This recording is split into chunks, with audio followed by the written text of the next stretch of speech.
Crianças pequenininhas, 2, 3 aninhos, aonde a gente fala a fase da adolescência dos bebês, os terríveis 2 anos, que é uma fase de descoberta, é uma fase onde a criança quer ser autônoma, né? Porque ela está em puro processo de desenvolvimento, ela quer experimentar, ela quer testar, ela quer ver o que acontece se ela te desobedecer, qual vai ser a sua reação, ela quer ver o que acontece se ela jogar o objeto do alto, ela quer ver o que acontece se ela colocar o dedinho na tomada. Então ela está em puro processo de desenvolvimento.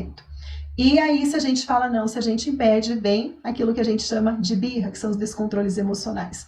Isso é comum, né, nas crianças de 2, 3 aninhos aí. Se a gente entende a fase que a criança está, se a gente entende tudo que tem por trás, a gente consegue, como que eu falo, adaptar o ambiente, a casa, para que a criança consiga se desenvolver de forma segura, sem a gente precisar ficar falando tantos nãos. A fase pode começar um pouquinho antes, ali por 1 ano e meio, 1 ano e 8 meses, e pode se estender um pouquinho mais ali pelos 3 anos, 3 anos e meio. Mas a gente fala ali 2, 3 anos em média. Depende, claro, da própria criança, né? Cada criança é uma, cada criança é única, depende dela mesma.